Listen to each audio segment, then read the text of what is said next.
Ich habe so fast derzeit für die Vorlesung, ich habe meine kleine viel kürzer geplant. Ich habe nein, jetzt eigentlich ganz geil, wir hätten 74%. Achso, das ist für mich noch nicht sehr 29 geworden. Ich meine, du kannst das jetzt nicht machen. Nein, ich kann es nicht mehr auch.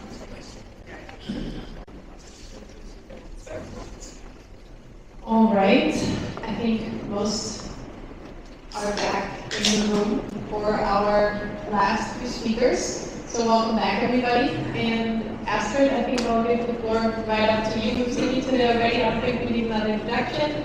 Enjoy the last 20 minutes on stage. And the next speaker, and everybody else enjoy Astrid's presentation. Welcome back. So for the next few minutes, I will give you a little bit of insight on how an investor like ours, SMAPE Capital, is actually looking at projects. So we're a crypto-native Web3 fund that is investing in pre-seed stage ventures, so not on the liquid market. So we invest years before the token is actually launched on the market. So.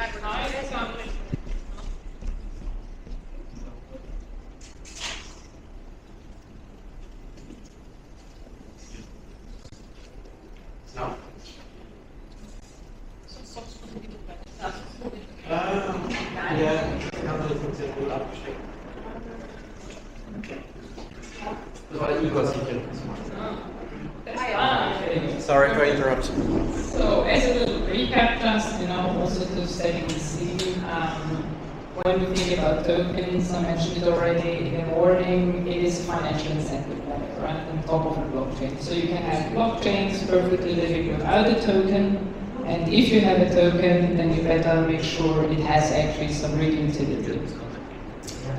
So within utility tokens, we have normally a token that serves a specific use in a network. We have fungible tokens and non-fungible tokens. Those days, NFTs, which represent a digital object, with unique characteristics. So every sort of token that lives on its own next to another one is unique. The fungible token is basically interchangeable and usually are linked to a specific sort of function on a platform.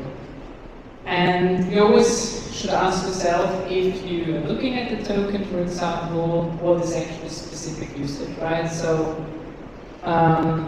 best is always to start also thinking about what are sort of the stakeholders in the system, why would I need a token, how should it work, how can it be used to incentivize all participants, users, validators, for example, or other network participants, maybe also larger corporate companies, retail users. So how does that work? We also need to think about the token distribution, sort of like if we're looking at the token model, how is it distributed amongst sort of different entities? Is there also a majority holder? Is this also maybe a risk if the token then gets on the market that is being done? So for example, in last months, we've heard also the story of Celestia, where one of the biggest investors, right, was actually selling large token amounts on the open market, sort of dampening also the price, even pushing it further down. And so actually the project in the end also bought out that investor to get them off their whole network, so to say, right? So distribution in general is very important topic. Obviously, the business model of a blockchain is earning fees for transactions.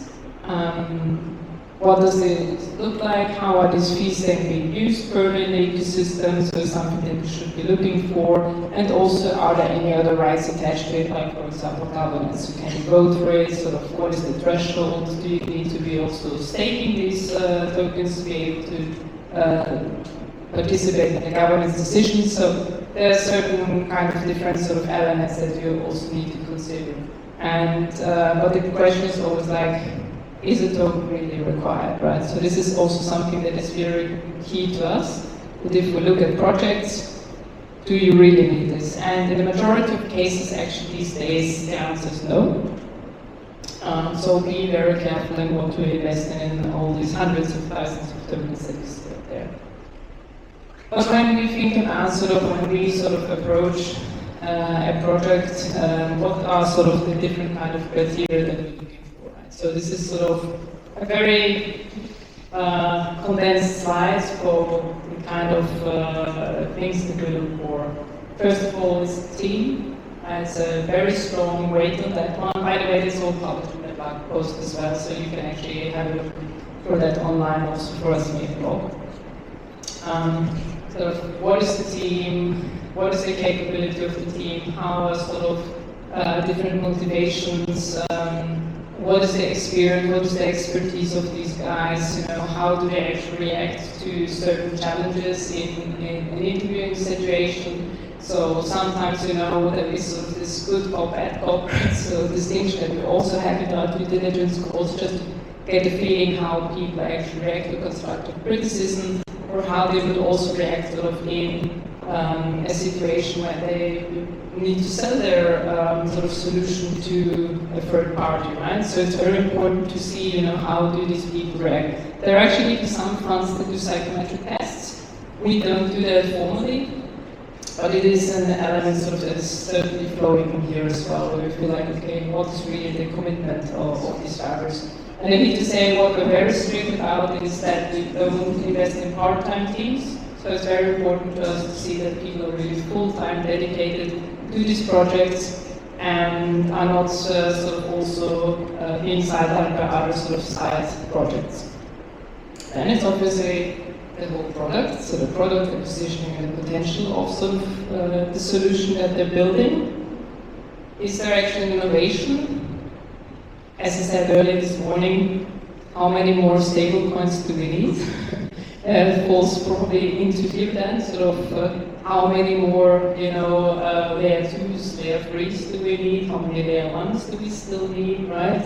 I believe that there are a lot of solutions out there already that are being built up, that are being further developed. So it's really a tough question sometimes to say, okay, where do you see real innovation in a specific project? Where do you have the USP, the competitive advantage over other competitors? You'd be surprised how often we see slide experts or also in discussions with teams that they are not aware of their competition, of their market, and feel like, oh yeah, we have something really great, and certainly everyone would want it. You can statistically think about if you came up with one idea today, that there are at least another 4 or 5 people somewhere in the world who have the same idea. So be aware of that. Why into Web3? What kind of industry are you working to? Go to market is actually even more important these days than it used to be.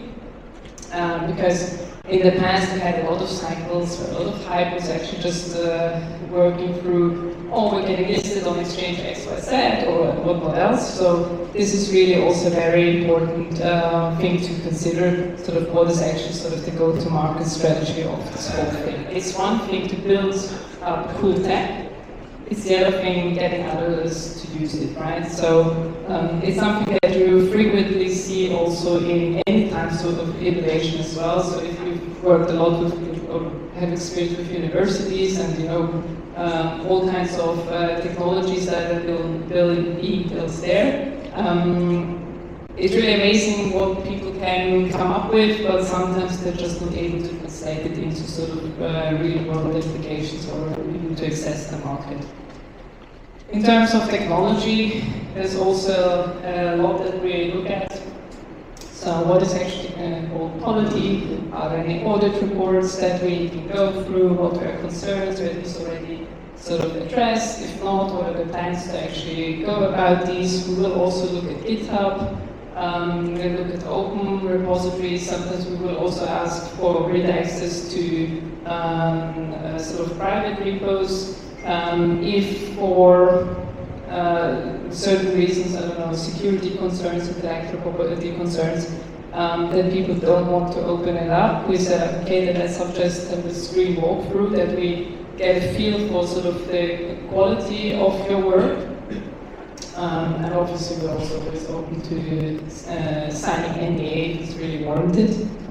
And we look really at sort of the number, timing of commits and general activities. So if we see that no one has been working on the project for several months or even a year, then well, you have to question yourself how much dedicated are you really to the project, and how would this performance actually continue then in the future.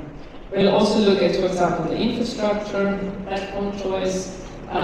So that's also quite important. We are in general platform agnostic, so we look actually in applications built on any infrastructure.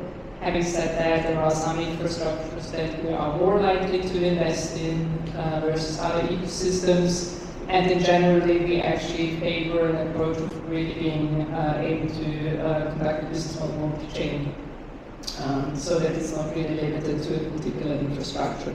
And we look at the tech stack. We're also very lucky to be supported by a suite of 8 advisors. Most of them are highly technical, like sitting in the back of the room here, which will also come on to sort of technical calls and really drill down into sort of the specific technology stack, and will grill founders on architectural choices, and will really sort of also give us feedback in terms of if this is actually an idea that is likely to see sort of real world adoption. Token design, as I said before, is a very important topic for us. There are just too many tokens out there with too little use.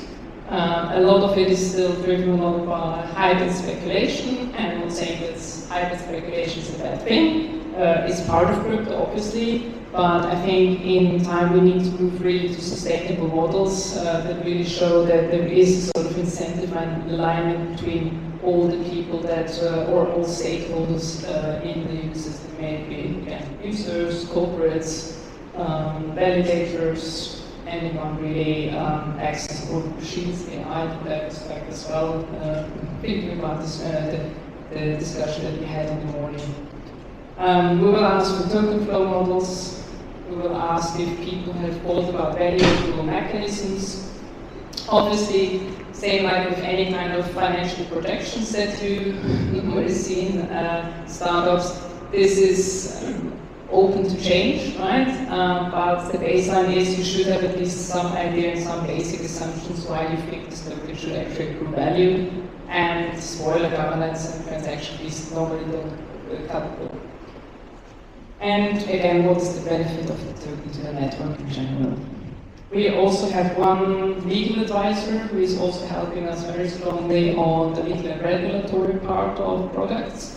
Where say like, okay, is someone actually aware of the kind of licenses that a business would require? Is this actually a business model that is allowed in particular jurisdictions, or is sort of the first go-to-market regions that someone has anticipated? Sometimes this can be obviously very challenging because by definition tokenized economy is global and not just restricted to a certain sort of jurisdiction, but it's nevertheless something that we need to see sort of that broadly these business models are really allowed and that they can actually operate, because otherwise it's quite dead on arrival, right? So this is a very important point for us. And then again we look at sort of the business plan. Again, it's totally clear that these things will change over time, and the business plan that I see today is probably no longer, correct in about 12 months from now. But the thing is, for us investors, we just get a piece of information saying that, okay, there is someone who is working in a structured way, has thought about certain aspects of their business. They are able to articulate why they are raising money, for what they are raising money, what they think that they would give. Again, it's quite surprising. You would think that sometimes people have, I don't know, a sheet of paper just quickly put through ChatGPT as a white paper, say then, okay, I want to raise now 100 million valuation and I want to raise 4 million for that. And it's like, okay, fine, and how will you spend it? Like, Well, development. And how much will sort of certain, parts of this cost, how long will it last, and then suddenly people don't know what to answer. So that's actually a very bad point for us, where we also said, like, okay, someone who's just raising money doesn't know how to spend it, is not really aware of the costs that the development is associated with. So it's very important for us to actually see that there's sort of a baseline of financial planning. Obviously, again, it doesn't need to be broken down month by month, but just a rough guidance of where things should be heading is quite important. Again, fundraising amount, management information also, if it's available, is quite important because this is sort of some certain track record. And then again, the prevailing question is, how is the whole token integrated in that? Having said that, we are also investing in projects that have an equity component only, although for us as sort of shorter fund with earlier exit timeline, meaning sort of like 4 years from now, we are very careful to onboard equity sort of projects where we feel that they need super high growth opportunities. So I think it's also quite important for the projects to actually do diligence on their respective sort of investors to see like, this is an investor that actually will fit to me. Is there actually value add that works for us? And it's not just sort of the brand that sort of stands behind it, also with brand these days we have to be very careful. But there you go. With this, thank you for your attention. If there are any further questions on how we do DD or what we see with other investors, happy for you to just grab me later, and we'll be happy to answer any questions.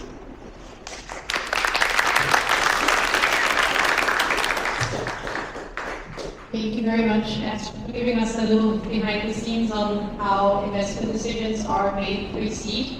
Does anybody have any questions at this time for Astrid, maybe? No? Otherwise, we can, of course, find it again after the networking part. Is Lucas already here for our next panel? Otherwise, we'll do... Yeah. Andrew, then you're up next.